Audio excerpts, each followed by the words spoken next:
Hey everyone, and welcome to our Explainer. Today, we're diving into one of the most important and transformative periods in American history, the Civil Rights Movement. And it all starts in a place you might not expect, with soldiers coming home from World War II, and a single powerful question that would light a fire across the entire country. So let's set the scene. It's just after World War II. Millions of soldiers are coming home. They're heroes, right? They fought for freedom and democracy overseas. But for African American soldiers, they returned to a country that was still deeply and legally segregated. And this is the question that changes everything. I mean, just imagine it. You've literally put your life on the line fighting against tyranny, all in the name of freedom, only to come home and be told you can't drink from a certain water fountain. This wasn't just some passing thought. It was a powerful, deeply felt demand for an answer. Now that question didn't just hang in the air. No way. It sparked immediate action. And the fight started in the highest court in the land before spilling out into the streets. The fight was officially on. The first huge victory came from the Supreme Court with a case you've probably heard of, Brown v. Board of Education. See, for decades, the whole system of segregation was built on this idea of separate but equal. But with this ruling, the court said, nope, separate is inherently unequal. This was a massive legal crack in the foundation of segregation, and it gave the movement so much hope. But here's the thing about a court ruling. It's just words on paper until you make it real. And a lot of the South resisted, and they resisted fiercely. That meant the battle couldn't just be fought by lawyers in courtrooms anymore. It had to become a public fight, out in the open, on the streets.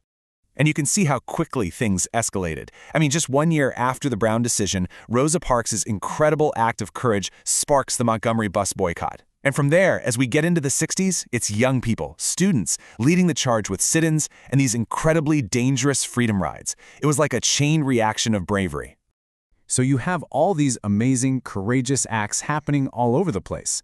But to really force a change, they needed to be organized into one unified movement. The whole strategy became about putting so much direct pressure on the government that they simply couldn't look away anymore. And at the absolute center of this strategy was, of course, Dr. Martin Luther King Jr. His guiding light was this philosophy of nonviolence. The idea was to meet physical violence and raw hatred with peaceful, disciplined resistance. It was a way to show the entire world the moral bankruptcy of segregation, an incredibly powerful tactic. And this philosophy led to these massive, highly visible demonstrations. Think about the Birmingham campaign. It put the sheer brutality of the police response on television screens across the globe. Or the March on Washington, where 250,000 people showed up, demanding change. This wasn't just protesting. This was strategic pressure on a massive scale. And you know what? It worked. All that pressure led to real, historic changes in the law. First, you get the Civil Rights Act of 1964, which basically outlawed discrimination. And then a year later, the Voting Rights Act of 1965 came along and dismantled all the racist barriers that had kept Black Americans from voting for generations.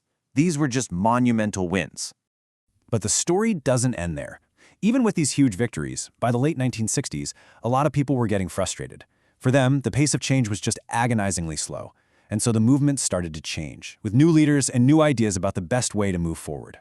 And you can really see two major ideas emerging. On one hand, you still have Dr. King, who was committed to nonviolence and integration, but then you also have figures like Malcolm X and the rise of the Black Power movement. They were talking about something different: Black pride, economic independence, self-defense, and the need for Black communities to have control over their own destinies. And while all of this is happening on the streets, there's another really important battle being won back in the Supreme Court. Under Chief Justice Earl Warren, the court was handing down all these decisions that expanded rights for everyone, basically forcing the country to finally start living up to the promises it made in its own constitution.